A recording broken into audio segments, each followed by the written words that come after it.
आत्मिक अधिकारों को किस प्रकार से हम उपयोग कर सकते हैं। How can we use these spiritual authorities' rights? यानी कि उस परमेश्वर के जो अधिकार है, आध्यात्मिक अधिकार, किस प्रकार से हम अपने जीवन में इस्तेमाल में ला सकते हैं। How can we bring these spiritual rights authorities in our use?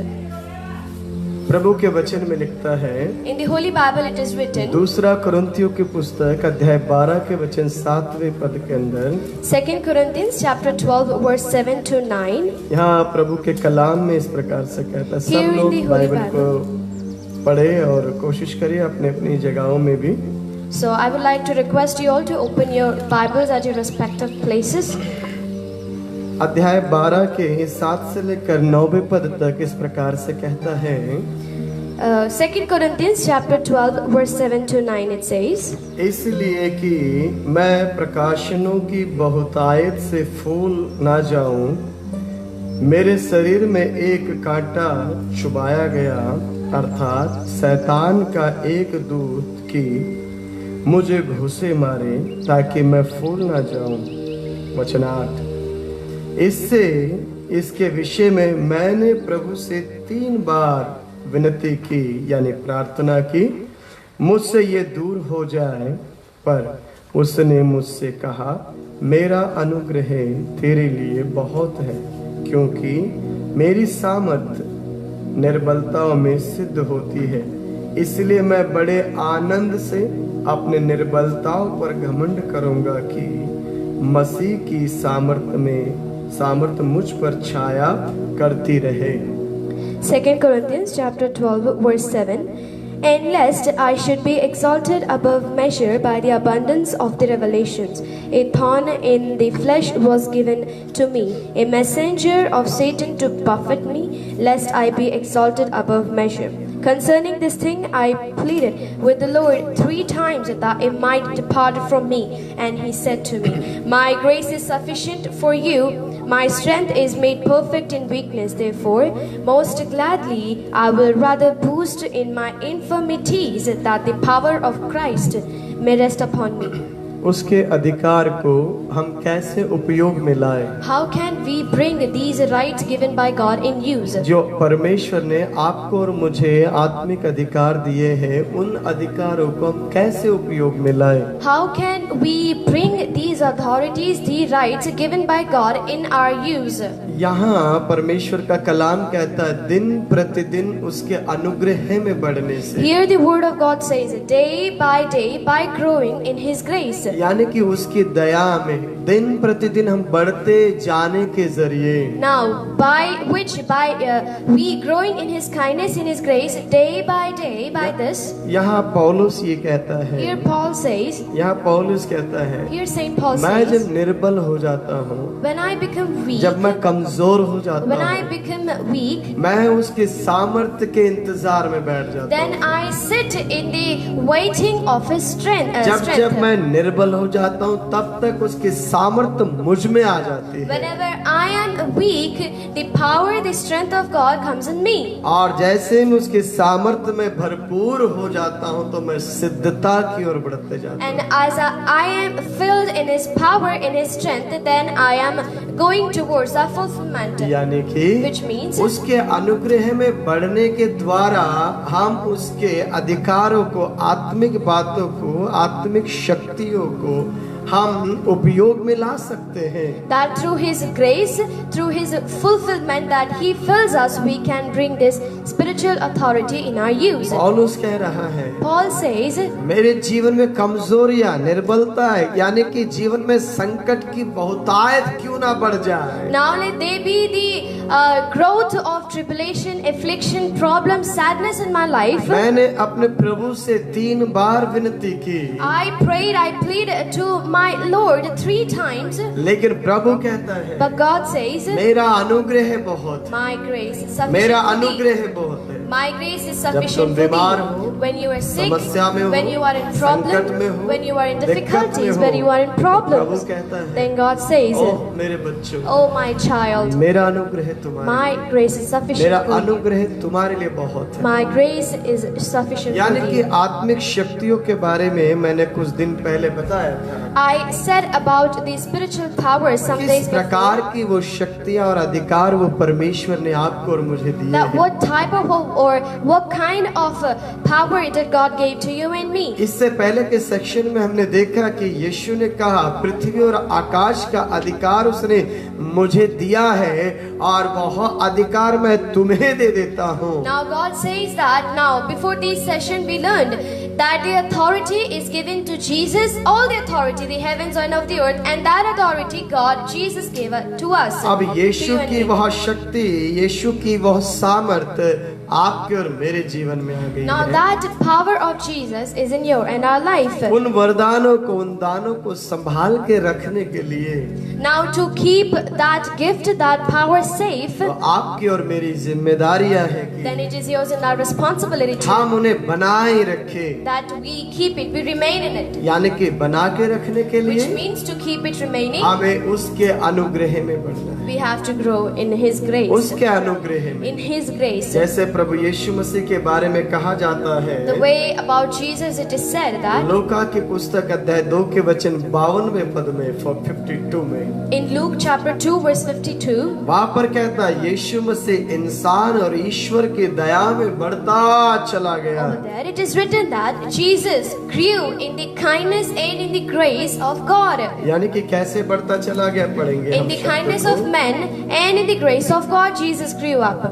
यहाँ कहता है और यीशु बुद्धि और डील डोल में और परमेश्वर और मनुष्यों की अनुग्रह में बढ़ता चला गया। And Jesus increased in wisdom and stature and in favor with God and in men. याद रखिएगा, Remember, इंसान और ईश्वर now men and God. दोनों की उपस्थिति में बढ़ता चला Now गया। he increased in wisdom in both's presence. लोगों से दुश्मनी नहीं, Not like enmity with the people, लोगों से लड़कर प्रभु के नजदीकी में नहीं, by not fighting with people and near God. लोगों के साथ मिलकर, He together with the people, यानी कि इंसानों की दया भी यीशु मसीह के जीवन में है which means there is a grace, a favor of men और inside ईश्वर of का God, अनुग्रह है भी उसके जीवन में, and the grace of God also on दोनों Jesus. में बढ़ता चला Now गया। he was growing in both. आपकी और मेरी जिम्मेदारी भी है Now कि it is yours and our हम responsibility भी उसके साथ बढ़ते जाएं। that you and me also to grow उसके अनुग्रह with में him. बढ़ते। In his grace to grow. पौलुस कहता है, Paul says, ओ मैं निर्बलताओं में भी तेरे अनुग्रह में बढ़ूंगा, I will grow in your grace also in my infirmities. दुखों में भी मैं तेरे प्रेम में बढ़ूंगा। Also in sadness I will grow in your love. सर्वशक्तिमान प्रभु, Almighty God, मैं हार नहीं मान, I will not give up. कमजोरी नहीं मान, I will not think this is a मैं अपने problem. आप को अकेला नहीं For I will मान, not feel myself तेरे alone. अनुग्रह में बढ़ता I will जाऊंगा। grow in your grace, Father. आत्मिक अधिकारों को बचाने का तरीका, This is the how you save your spiritual यानी authority. आत्मिक अधिकारों को आप उपयोग लाने का तरीका है। How to keep these authorities rights in use. पहली बात, First thing, परमेश्वर के अनुग्रह में in बढ़े। the grace of God we have to grow. दूसरी बात में, Second thing, याकूब की लिखी हुई पुस्तक अध्याय 4 के वचन 7वें पद में कहता है, याकूब की पुस्तक अध्याय 4 का वचन 7वें पद में इस Book of प्रकार James से कहता है chapter 4 verse 7. कि इसलिए परमेश्वर के अधीन हो जाओ और शैतान का सामना करो तो वह तुम्हारे पास से भाग निकलेगा। Therefore submit to God, resist the devil, and he will flee from you. वो एक गीत गाते हैं ना हम We लोग, sing one song, right? प्यारो हिम्मत बांधो आगे बढ़ो क्रूस करो निशान, जीतेंगे हम प्यारो हारेगा शैतान, जीतेंगे हम प्यारो हारेगा शैतान।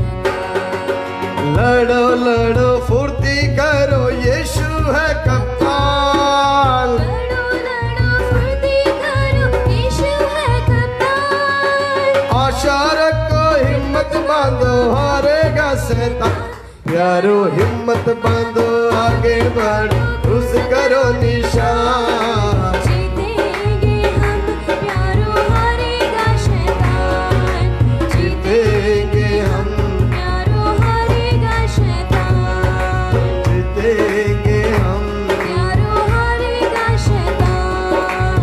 घर जाकर करो प्यारो यीशु का बयान। घर घर जाकर करो प्यारो यीशु का बयान। वो है राजा मुक्तिदाता सब पर मेहरबान। प्यारो हिम्मत बांधो, आगे बढ़ो, क्रूस करो निशान। जीतेंगे हम प्यारो, हारेगा शैतान। अरे जीत गए हम प्यारो, हार गया शैतान। जीत गए हम प्यारो, हार गया शैतान। यह कहता है Here it says, प्रभु यीशु मसीह के अधीन में रहने से now being under Jesus, submitting ourselves to Jesus. लोग प्रभु के अधीन में नहीं रहना चाहते, God, people do not want to be under प्रभु के God. अधीन में नहीं रहना They चाहते do not want to be submitted to और God. शैतान से लड़ने की And they कोशिश, try to fight with Satan आत्मिक अधिकारों को उपयोग में लाने के to लिए bring these spiritual rights in आपको use. पूरी तौर पर परमेश्वर के अधीन में हो जाना You चाहिए। and we should completely be submissive to God. जैसे परमेश्वर आपको और मुझसे कहता है, The way Jesus says to us, तुम मेरे अधीन में रहो। that you be submissive to me. यहाँ याकूब कहता है, Here James says, प्रभु के अधीन में रहो तो शैतान तुम्हारे यहाँ से भगेगा। when we will submit ourselves to God, देखिए कितना then साफ ये शब्द devil will कहता flee है। from us. इसलिए कि परमेश्वर के अधीन में हो जाओ और शैतान का सामना करो तो वह तुम्हारे पास से भाग निकलेगा। How clearly it says, therefore submit to God, resist the devil, and he will flee from you. Hallelujah. Hallelujah. करने की क्या जरूरत है? What we need to do? पहले First, प्रभु के अधीन में need to हो। be submitted to Prabhu God. के वचन In the में Holy Bible, प्रेरितों की किताब अध्याय 16 में एक शब्द था, Book of Acts, chapter 16, there is one thing written. एक शब्द है, There is one thing written. वहाँ कुछ लोग दुष्ट आत्माओं को उतारने का काम कर रहे थे। Now there were some people driving out the evil, the उन्होंने ये unclean spirit. ठेका ले रखा था कि हम दुष्ट आत्माओं को निकालेंगे। Now they had this job that we will drive away the unclean spirit. लेकिन एक समय ऐसा भी आया, But there came a time, एक समय ऐसा भी there आया came a time कि उस समय at that moment, एक स्त्री के अंदर in a certain या woman, एक लड़की के अंदर in certain girl, we एक can say, दुष्ट आत्मा थी। there was an unclean spirit. उसने She उन लोगों से सवाल किया।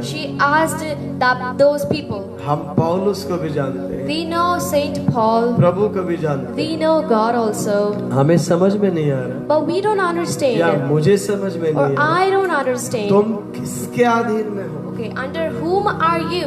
पौलुस के हो या प्रभु के हो? Are you of Saint Paul's or are you of God? और लिखता है वहाँ And पर, it is written, वो ये कहकर उन पर हमला किया और उन्हें आत्मरा कर दिया मारकर। and it is written that that devil spirit, that after finishing these words, it immediately attacked those people, those who had this job, and badly wounded them. पहली बात हमने सीखा, First thing we learned, प्रभु के अनुग्रह में बढ़ने से। grow by growing in the grace of दूसरी God. बात, Second thing, प्रभु के अधीन में होने से। being submissive to God.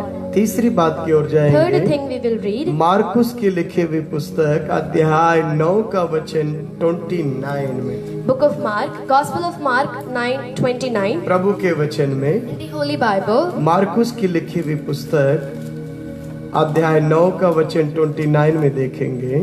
Gospel according to Mark, chapter 9, verse 29. यहाँ पर क्या कहता है प्रभु की वाणी जी, उसने उनसे कहा, यह जाति बिना प्रार्थना किसी और उपाय से नहीं निकल सकती। Book of Mark, chapter 9, verse 59. So he said to them, this kind can come out by nothing but prayer and fasting. यह जाति, Now this यह प्रजाति now this powers or this बिना people, प्रार्थना के now without prayer, ये तुमसे या तुम्हारी बात को नहीं सुनेंगी। they will not listen or they will not obey your words. यहाँ पर एक अनोखी घटना घटी है। There is really a wonderful thing happened. यहाँ पर एक लड़के के अंदर दुष्ट शक्ति यानी कि एक प्रेतात्मा उस लड़के के जीवन में थी। Now there is a demonic power or unclean spirit, evil spirit in a certain boy. यीशु मसीह के साथ में कुछ शिष्य थे जो हमेशा प्रभु के पीछे चलते थे। And there were some disciples with Jesus, those who used to walk with Jesus every time. वे हमेशा प्रभु के संग रहा करते They थे। always used to live with God. लेकिन But समस्या ये रही, the problem was that उस दिन वहाँ पर कुछ दुष्ट शक्तियाँ एक लड़के के अंदर प्रवेश किया। now there was an unclean spirit in a certain boy. चेले वहाँ पर चले गए There were the disciples over there, और उनके लिए प्रार्थना किया, and they prayed for them, लेकिन वो दुष्ट शक्ति नहीं गई। but the unclean spirit didn't came out. वो माता पिता Those parents, यीशु मसीह के पास आकर शिकायत करने लगे। and now these parents of the boy came to Jesus, and now they're complaining to him. उन्होंने कहा, They said, प्रभु हम तेरे शिष्यों के पास लेकर गए थे, now Jesus, we brought our boy to your लेकिन वो इसे disciples, ठीक नहीं कर पाए। but they couldn't heal him, तेरे चेलों ने कुछ नहीं किया। and your disciples couldn't do anything. मेरे अजीजों, So they asked, Yeshu my ने dear friends, उस दुष्ट शक्ति को डांटा। now Jesus rebuked that unclean spirit, वो प्रेतात्मा उस बच्चे के शरीर से निकल गई। and the evil spirit came out of that तब चेले boy. आकर इस बात को कहते हैं, And then the disciples came and said to Prabhu them, Yeshu Masih, dear Jesus, हमने भी दुआ किया, we also हम prayed, भी प्रार्थना we also prayed, हमने भी आज्ञा दी, we also gave हम him भी the तेरी mark. ही तरह किए, We also did the same way you did, लेकिन वो दुष्ट शक्ति नहीं निकल गई। but we couldn't drive it out. तब यीशु Then मसीह कहने Jesus लगे, says, यह प्रजाति this kind, बिना प्रार्थना के without ये prayer, नहीं जा सकती। they cannot come out. यानी कि Which means परमेश्वर के आत्मिक अधिकारों को उपयोग में लाने के लिए to bring the spiritual right in power, आपको प्रार्थना पूर्वक रहना जरूरी है। you and me need to be prayerful. अपने जीवन को प्रार्थना में रखने की Need जरूरत है। to keep our life in the prayer. बहुत से लोग प्रार्थना के साथ जीवन को व्यतीत नहीं करना Many people do not want to spend their life with the आराधना में prayer. परमेश्वर का समय नहीं देना They want to give, they do not want to give their time in the उपवास worship. में अपने आप को रखना नहीं They do चाहते, not want to keep themselves in the fasting. धार्मिकता में अपने आप को नहीं रखना They do चाहते, not want to keep themselves in the और ये righteousness. चाहते हैं And they want जो हम कहे वो हो जाए, whatever we say, it should जो happen. हमने सोचा वो पूरा हो Whatever जाए। we thought, it should complete. It Prabhu should कहता happen. है, Jesus says, तुम्हें चाहिए था कि if you wanted, इससे पहले कि तुम उनके लिए दुआ now you करते, before doing this, you should have इससे पहले कि prayed. तुम किसी को आज्ञा Now देते, before you command somebody, तुम्हें अपने आप को प्रेयर में मजबूत करना चाहिए। you have to make yourself strong in the prayer. हाँ, प्रभु कहता है, That is why here Jesus बिना says, प्रार्थना के without prayer, ये नहीं हो सकता। this cannot happen. यदि यीशु मसीह का जीवन एक उदाहरण स्वरूप है हमारे लिए, Now Jesus' life is an example for all of एक us. उदाहरण स्वरूप है हम सब। It is an example for all of us. पूरी रात वो प्रार्थना में बैठता और सुबह परमेश्वर की सेवकाई में लगा रहता। Entire night he used to sit in prayer, and entire day he used to do the ministry service. एक उदाहरण है आपके और मेरे लिए यीशु के जीवन। Now Jesus' life is an example for you and me. किस प्रकार से वो रात भर पहाड़ों पर अकेलों में जंगलों में बैठकर यानी कि एक प्रार्थना की जिंदगी जीकर दिखाता था। How he used to pray on the mountains and in the loneliness, and used to show us the life of prayer. मेरे दोस्तों, My dear friends, आपका और मेरा जीवन प्रार्थना पूर्वक होना yours चाहिए। and our life should be prayerful. आपका और मेरा जीवन आराधना पूर्वक होना Yours and चाहिए। our life should be कई worship. बार जो काम नहीं कर पाते लोग, Many times the people, the work they cannot do. कई बार लोग अपने जीवन को प्रार्थना में नहीं रख पाते। Many times the people cannot keep their life in the prayer. करना जरूरी है। We have to do this. मैंने कुछ न्यूजीलैंड के लोगों I've को, seen some New Zealand कुछ people. फिजी के लोगों को I've देखा, seen some Fiji जो people. वो लोग यानी कि सुबह अर्ली मॉर्निंग चले जाते हैं पहाड़ों की तरफ। Now they go towards the mountains in early morning. Early morning सुबह 4, 3, 5 बजे के आसपास में निकल जाते हैं। Now like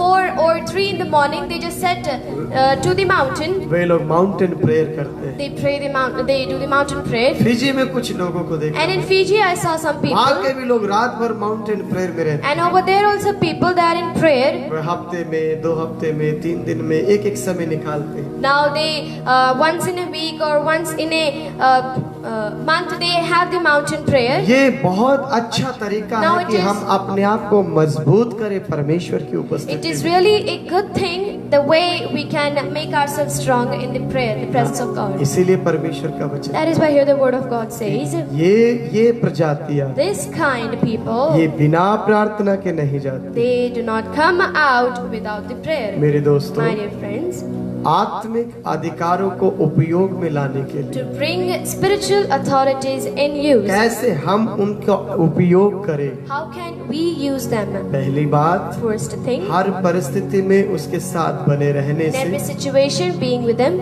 यानी कि हर परिस्थिति में प्रभु से जुड़े रहना, उसी को अनुग्रह में बढ़ना बोलते which हैं। means being connected in every situation with the Lord. That is what we call grace. दूसरी बात में And the second thing, परमेश्वर के अधीन में हो जाना। being under Jesus, तीसरी बात में submissive to God. Third thing, प्रार्थना पूर्वक जीवन को व्यतीत, now spending our life in prayer, her prayerful life. समय आत्मा में प्रार्थना में In रहना। every time, in every situation, praising and worshiping God. चौथी बात की ओर देखते Fourth हैं, thing, if we see, लूका रचित शुभ समाचार की पुस्तक अध्याय 10 का वचन 17वें पद में देखेंगे। if we read Gospel according to Luke chapter 10 verse 17, यहाँ इस प्रकार से लिखता है कि 10 के 17 लूका में, वे 70 आनंद करते हुए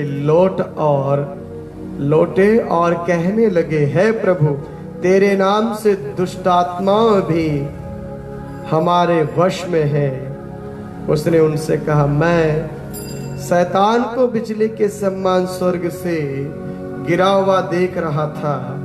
देखो, मैंने तुम्हें सांपों और बिच्छुओं को रोंगने का और शत्रु की सारी सामर्थ पर अधिकार दिया है। then the 70 turned with joy, saying, Lord, even the demons are subject to us in your name. And he said to them, I saw Satan fall like lightning from heaven. Behold, I give you the authority to trample on serpents and on scorpions, and over all the power of the enemy. Nothing shall by any means hurt you. जो कुछ भी तुम करते हो, Whatever you do, जो कुछ भी आपको करना है, whatever you want to do, वो यीशु के नाम से आप, it should be in the name of Jesus. जब आप यीशु के नाम को इस्तेमाल करते हैं, When you use the name of Jesus, तब आप उस आत्मिक शक्तियों को आप अपने जीवन में बरकरार रख सकते हैं। then you can keep this spiritual thing in your life remaining, abiding. यहाँ यीशु कहता है, Here Jesus says, यीशु कहता है, जाओ, मैंने तुम्हें अधिकार दिया है। here Jesus says that go and I have given you this authority. ओह, लोग आकर कह रहे, हमने तेरे नाम को इस्तेमाल I किया, know people coming, they return and they saying we used your name. हमने तेरे नाम को उपयोग में लाया प्रभु। Now we got your name as a subject. तमाम अंधकार की शक्तियां भी प्रभु अपने आप को सरेंडर करने लगी। Now Jesus, all the unclean spirit, all the devil spirits are also fleeing away from us when we prayed by your name. यीशु के नाम का उच्चारण करने से By taking the name, uttering the name of Jesus, शैतान की ताकत कमजोर हो जाती है, the power of Satan becomes less, यानी कि which means उपयोग में लाने के लिए इन अधिकारों को to bring these authorities in use, नाम यीशु का आपको लेना। you have to take the name of Jesus. यदि लूका रचित शुभ समाचार की पुस्तक अध्याय 10 के वचन 19वें पद में पढ़ते हैं, If you read Gospel of Luke chapter 10 verse 19, यहाँ कहता है, देखो, मैंने तुम्हें सांपों और बिच्छुओं को रौंदने का और शत्रु की सारी सामर्थ पर अधिकार दिया है। Behold, I give you the authority to trample on serpents and scorpions and over all the power of the enemy, and nothing shall by any means hurt you. और किसी भी वस्तु से तुम्हारी हानि नहीं होगी। And you shall not be hurt by anything. यहाँ प्रभु का कलाम कहता है, Here the word of God says, सारी शक्तियों पर now all the powers, यीशु की शक्ति महान है। now the power of Jesus is सारे नामों से on all the names, above Yeshu all का names. नाम ऊंचा The है। name of Jesus is way highest. महान नाम That great आप जब name, इस्तेमाल करेंगे, today when you will use it, शैतान की तमाम बहुत शक्तियाँ all the powers of Satan, वे आपके अधीन में हैं। it will be under you. यहाँ कहता है Here प्रभु, it says, मैं तुम्हें अधिकार देता हूँ। I give you this authority. जहरीले जंतु तुम्हारा कुछ नहीं कर पाएंगे। The scorpions, the poisonous animals cannot do anything to you. जहरीले लोग तुम्हारा कुछ नहीं कर सकते। The poisonous people will not do anything to you. जब आप परमेश्वर की उपस्थिति When you are in the presence of Prabhu God, कहता है God says, सारा अधिकार all तुम्हें the authority I've given. यदि हम लोग If we people, प्रकाशित वाक्य अध्याय Revelation 12 का वचन 11वें पद को पढ़ते हैं तो Revelation of Jesus Christ, chapter 12, verse 11. यहाँ पर इस प्रकार से कहता है, वे मेमने के लहू के कारण और अपनी गवाही के वचन के कारण उस पर जयवंत हुए और उन्होंने अपने प्राणों को प्रिय ना जाना, यहाँ तक कि मृत्यु भी सह ली। And they overcame him by the blood of the Lamb and by the word of their testimony, and they did not love their lives to the death. यानी कि Which means, मौत को भी प्रिय न जाना। now he didn't not love their lives to the death. दोस्तों, My dear friends, यानी कि even जो सेवक लोग थे, now the जो servants, समर्पित लोग those who थे, were submitted to उन्होंने Christ, अपने प्राणों को तुच्छ जान लिया उस मेमने के लिए। now they denied, they hated their lives for the Lamb. यानी किसके लिए? Which means for whom? प्रभु यीशु मसीह की गवाही के लिए, For the testimony of Jesus Prabhu Christ, यीशु मसीह की महिमा के for लिए। the glory of Jesus हम Christ. मरते मर जाएंगे, लेकिन पाप की ओर, अपराध की ओर, गुनाहों की ओर और झूठी भक्ति की ओर नहीं बढ़ेंगे। We will die, but we will not turn back towards the sin, to the false worshipping. हम जिस प्रभु के द्वारा जीवन को प्राप्त किए हैं, हम उसको बता के रहेंगे, चाहे इसके बदले हमारी जान ही क्यों ना जाए। Now we will preach the word of God. We will preach about Him, even though it could they can kill us, but we will not turn back for the God who gave us the life. Book of Matthew chapter 12 verse 28 में इस प्रकार से कहता है, मत्ती 12 का 28 में इस प्रकार लिखा है, जो शरीर को घात करते हैं पर आत्मा को घात नहीं कर सकते, उनसे मत डरना, पर उससे डरो जो आत्मा और शरीर दोनों को नष्ट कर सकते हैं। But if I cast chapter 10 verse 28, oh sorry 12, chapter 12 verse 28 में पढ़ेंगे। But if I cast out demons by the Spirit of God, surely the kingdom of God has come upon you. यहाँ परमेश्वर का कलाम कहता है, Here the word of God says, पर यदि मैं परमेश्वर के आत्मा की सहायता से दुष्ट आत्माओं को निकालता हूँ तो परमेश्वर के राज्य तुम्हारे पास आ पहुँचा है। But if I cast out demons by the Spirit of God, surely the kingdom of God has come upon you.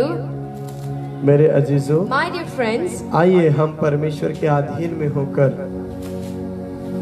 परमेश्वर के अधीन में होकर उस आत्मिक अधिकारों को उपयोग में लेकर आए। come let us all be submissive under God and bring these spiritual rights in उस use. महान परमेश्वर की उपस्थिति में बढ़ते Let जाए, us all grow in the presence of the Almighty God, उस महान परमेश्वर की शक्ति की ओर बढ़ते जाए। towards the power of that great God. Let us all आत्मिक अधिकारों को उपयोग में लाने के लिए bring these spiritual authorities, rights in use. दूसरा कोरिन्थियों की पुस्तक अध्याय 12 का वचन 7 से 9 के अनुसार According to 2 Corinthians chapter 12 verse 7 to 9, आपको हर परिस्थिति में परमेश्वर के साथ बने रहना you है। have to be abiding with God in every situation. याकूब की पुस्तक अध्याय 4 के वचन 7 के अनुसार, According to James chapter 4 verse 7, यानी कि अपने आप को पूरी तौर से प्रभु के अधीन में कर देना है। now submitting yourself completely to God. Marcus की पुस्तक अध्याय 9 के वचन 29 के अनुसार, According to Mark chapter 9 verse 29, यानी कि प्रार्थना पूर्वक अपने जीवन को रखना है। we have to keep our life prayerful. लूका की पुस्तक अध्याय 10 के वचन 17 के अनुसार, According to Luke chapter 10 verse हर 17, काम आपको यीशु मसीह के नाम से करना है। every work we have to do it with the name of Jesus. यदि लूका की पुस्तक अध्याय 10 के वचन 19 के अनुसार, According to Luke chapter 10 verse 19, तमाम उस अधिकारों को जो यीशु ने दिया है उसको इस्तेमाल करते रहना है। now using all the authority, all the powers given by God, by using them name of Jesus. प्रकाशित वाक्य अध्याय 12 के वचन 11 के अनुसार, According to Revelation chapter 12 verse उस 11, मेमने की गवाही के लिए अपने प्राणों को तुच्छ जानना है। denying, hating our lives for the testimony of the Lamb. प्रभु इन सारी बातों से आपको और आपके परिवार पर अपनी कृपा बनाए रखे। Let God keep His mercy upon you and on your families. आइए अपनी आंखों को बंद करें, हम लोग प्रार्थना Come, करें। let us all close our eyes and we will pray. सर्वशक्तिमान परमेश्वर, Almighty God, हम प्रार्थना करते we हैं pray that पूरे लोगों को तू आशीषित you कर। bless all the people, जो भाई बंधु प्रोग्राम देख रहे all हैं, the brothers, sisters watching this उन पर program. उनके परिवारों पर तेरी कृपा हो। Let there be your mercy on them and on आपकी their आशीष families. आपके लोगों के Let your जीवन, blessings be on your people's life. तमाम लोगों को तू बचा You Prabhu. protect all the people. हर महामारी से तू अपने लोगों को छुड़ा प्रभु। From every disease, virus, you deliver your people. प्रभु आज भारत का लॉकडाउन खत्म हो रहा है। Father, today the India's lockdown is being finished up. मैं प्रार्थना करता हूँ प्रभु, Father God, I pray इस महामारी से आप you बचाइए। protect us from this virus. जबकि सरकारों ने भी प्रभु तेरे सामने प्रभु